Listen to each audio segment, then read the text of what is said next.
오늘은 캐나다 커먼로우와 메리지의 차이, 그리고 이민에서는 어떤 차이가 있는지 알아봅시다.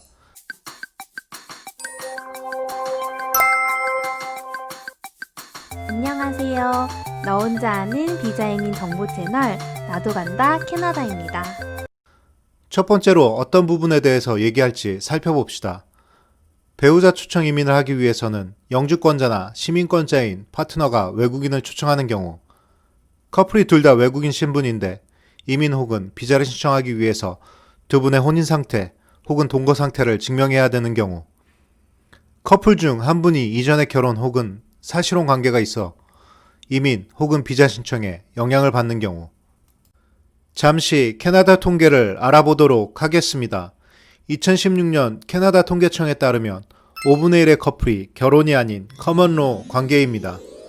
캐나다는 한 나라의 연방국가이지만 주마다 모든 부분이 다릅니다. 통계들을 보겠습니다. 온타리오주, 사실혼 관계가 끝났을 경우 배우자는 서포트를 해야 할 의무는 있지만 재산분배는 영향이 없습니다. 퀘벡주, 대략 40% 이상이 사실혼 관계이지만 혼인 상태와는 같은 권리를 보장하고 있지 않습니다. BC주, 2년 이상을 동거할 경우 정확히 혼인 상태와 같은 지위와 권리를 보장하고 있습니다. 주마다 사실혼 관계와 혼인 상태가 다 다르다면 서류상으로 관계를 증명하기 위해서 어떻게 해야 할까요? 한두 장의 정부에서 인정하는 서류라고 할지라도 이민국에서 그 관계를 인정해준다는 보장이 있는 건 아닙니다. 그럼에도 필수로 증명해야 할 서류는 어떤 게 있을까요? 첫 번째, 커먼로, 사실혼 관계 서류. 이민 혹은 세금 서류에 공통적으로 들어간 서류입니다. 이 서류는 두 분이 공증사인 노타리 퍼블릭 혹은 변호사 로이어를 찾아가서 두 분이 사인하면 간단히 만들 수 있는 서류입니다. 이 서류에 같이 거주한 기간이 1년 이상이시기만 해도 비자 서류에 커먼로를 입증하실 수 있습니다. 예를 들어 동거남이 외국인인데 학생 비자를 연장할 때 동거녀인 신청인이 이 서류만 있으면 배우자 오픈 워크 퍼밋을 신청할 수 있습니다. Marriage Certificate, 혼인증명서입니다.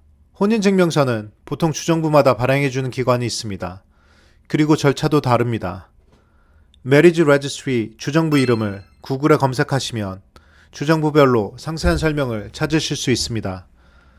배우자 초청의 경우 보통 외국에서 결혼식을 올리고 혼인신고도 하지만 현지에서 혼인신고를 하고 싶을 때 하시는 경우가 많습니다. 혹은 현지인 배우자가 타인종 혹은 캐네디언이시라면 캐나다에서 결혼식을 하고 혼인증명서를 발급받게 됩니다. 배우자 초청 시에는 메리지 서티피켓을 제출해야 하는 서류 중에 하나일 뿐입니다. 위의 두 가지 서류들은 서류만 볼 때는 그닥 다르지 않습니다. 다만 커먼로 사실혼 관계 서류는 1년 이상 동거를 하시지 않으면 서류에 유효성이 없습니다. 조금만 더 배우자 초청 이민에 포커스를 맞춰보도록 하겠습니다. 캐나다 시민권자 혹은 영주권자가 캐나다에서 외국인을 초청하기 위해서는 최소 조건이 있습니다. 초청인이 캐나다 시민권자나 영주권자여야 합니다. 1년 이상 동거를 해서 커먼로 자격이 있으시거나 혹은 결혼을 한 상태여야 합니다. 초청인이 18세 이상이어야 합니다. 장애가 아닌 이유로 사회보장제도에 지원을 받으시면 안 됩니다. 초청하는 배우자의 생계를 최소한 책임질 수 있어야 합니다. 초청하는 배우자가 자녀가 있어서 같이 초청해야 할 경우 소득증명을 따로 하셔야 합니다. 초청자로서 자격이 없는 경우는 어떨까요? 다음과 같은 초청자는 배우자를 초청할 수 없습니다. 이미 다른 배우자를 초청해서 결과를 기다리고 있는 경우, 감옥에 있는 경우, 이민대출, 퍼포먼스 본, 법정 강제 집행, 가족 지원 등을 행하고 있지 않을 경우, 이전에 초청한 가족에 금융 지원을 행하지 않은 경우, 파산 신청을 한 경우, 장애가 아닌 이유로 사회보장제도 지원을 받는 경우, 폭력 전과가 있거나 가족이나 성범죄의 전과가 있는 경우, 캐나다 추방 명령을 받은 경우. 앞서 말씀드린 조건은 최소한의 조건입니다. 배우자 초청 이민은 위의 서류나 최소 조건을 채웠다고 해서 무조건 승인해주진 않습니다. 두 분이 진짜 혼인 혹은 혼인에 준하는 법적 사실혼 관계라는 걸 증명할 의무는 신청자들에게 있습니다. 이민관은 서류가 접수되면 두 분 사이가 진짜가 아닐 수도 있다는 가정을 하고 서류를 심사합니다. 이민 신청자나 초청인은 최대한 필수 서류들과 추가 서류 등을 통해서 진짜 혼인 혹은 사실혼 관계라는 걸 증명하셔야 이민 승인이 되실 수 있습니다. 이민이 진행 중일 때와 이민이 되고 나서 법적 책임이나 기록은 어떻게 되는지 알아보겠습니다. 초청인이 배우자 초청 이민을 신청하고 나면 신청이 진행되는 동안 파이널 스테이지가 아닌 경우 이민 초청을 취소하실 수 있습니다. 그렇게 되면 초청을 받는 사람은 아무래도 곤란한 상황이 될 수 있습니다. 이민이 완료된 경우에는 이미 이민 승인이 나서 영주권이 나온 경우이므로 취소가 불가능합니다. 이민이 완료되면 신청 패키지에 사인하신 언더테이킹의 효력이 발생하게 됩니다. 언더테이킹은 배우자 초청의 경우 이민하시고 나서 3년의 효력이 있습니다. 두 분이 이혼이나 별거 등 관계를 청산하시더라도 초청자는 초청한 분이 향후 3년 동안 정부에서 받는 모든 베네핏 등 정부 금융 지원에 대해서 갚아야 할 의무가 있습니다. 잘못된 결혼과 초청으로 몇십만 불의 빚을 지게 되는 캐나다 영주권자들이나 시민권자들도 많습니다. 위에 말씀드린 언더테이킹은 위자료 등 각각의 주정부에서 보장하는 결혼과 사실혼에 관한 법적 지위와 권리하고는 다른 부분입니다.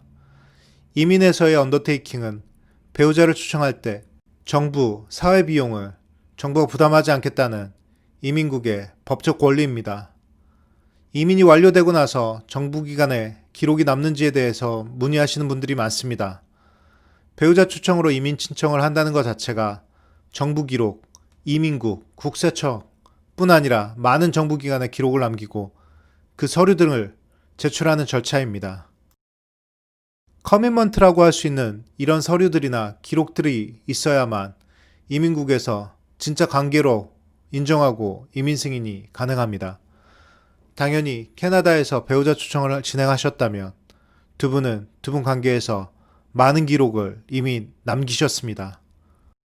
이민 신청이 접수되면 캐나다 이민국에서 가장 중점적으로 보는 건 이 결혼이 혹시 메리지 컨비니언스가 아닌지입니다.